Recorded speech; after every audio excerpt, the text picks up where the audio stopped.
All right, here with more reaction to last night's results is the anchor right here on Fox News of Special Report. Our own Bret Baier is with us.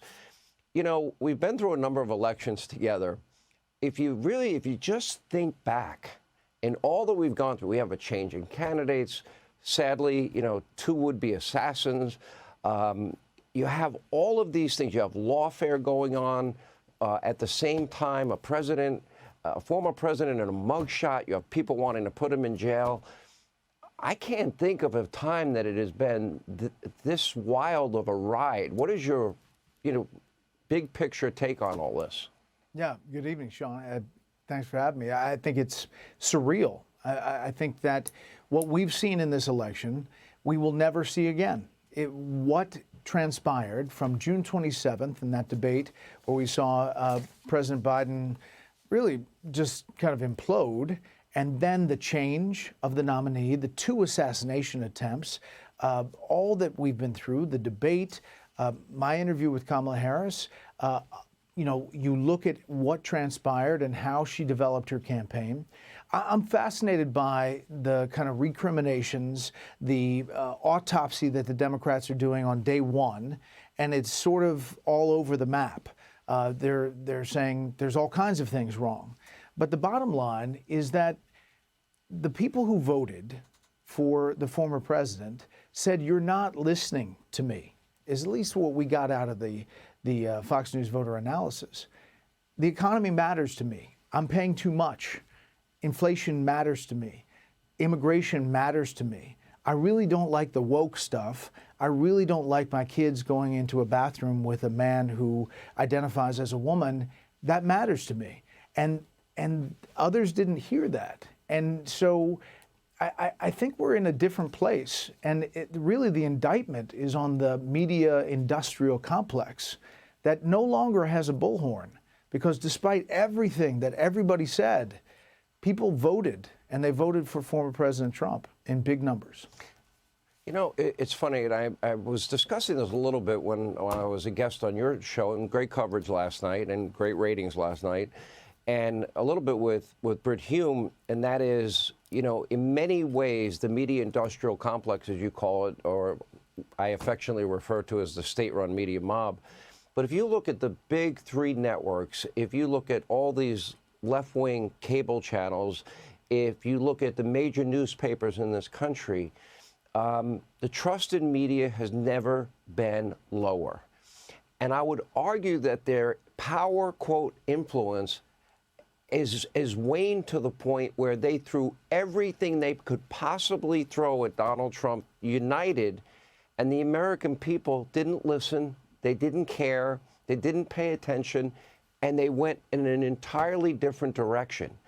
To me, we're going to look back at this moment for the media. I said in 2007, journalism is dead. I'd say legacy media is dead, gone, and buried. Is that a fair statement?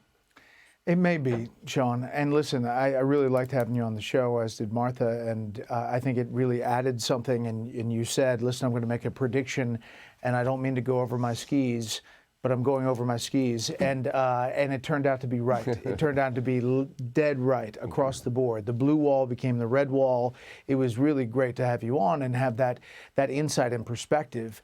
I do think that this is a big moment. This election shows, despite everything, the fascism, the Nazism, the Madison Square Garden was a Nazi rally, the focus on the comedian that was 3 hours before the former president got on, the focus that was going to somehow influence Puerto Rican vote across the country. The first indication of that was Osceola County in Florida, where Puerto Rican vote was over the charts as far as turnout. And guess what? It was over the top supporting former President Trump. He has changed the dynamic. It is a realignment. And Donald Trump in 2016 broke some of my colleagues in the media. They didn't think about it the right way. They became too emotional about it. I think he has broken it again, and we'll see how they cover it this time. I think fake news will be forever branded into the foreheads, if you will, of the brands of these companies. You know, Bret, I look back on this election. There was only one person that I can think of that really challenged Kamala Harris, and one of my big frustrations, she never had to answer, you know, why she doesn't want to say radical Islamic terrorism, why she co-sponsored the Green New Deal and wanted the elimination of the filibuster to pass it with Bernie Sanders, or, you know, Medicare, government health care for all, no private health insurance. She didn't answer any of them. From my vantage point, you're the only one that even attempted, in a very limited window that they gave you, to get answers to real questions. Nobody else did it. Why? I don't know, Sean. And I think, listen, it would have benefited her as a candidate to have more of those exchanges. It would have benefited probably the Democratic Party to have some kind of, farm club where you're going through interviews and answering questions. The interesting part is that other interviews happened after me that asked the same questions.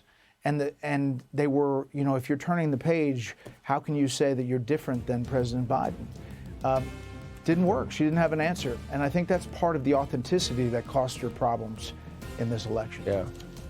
I think that interview will be remembered for a long time, in large part because you were the only one that did it, and I tip my hat to you for that. Great coverage last night. Thank you for letting me be a small part of it. Thanks for coming on. Had a great time. Thank you. Hey, Sean Hannity here. Hey, click here to subscribe to Fox News YouTube page and catch our hottest interviews and most compelling analysis. You will not get it anywhere else.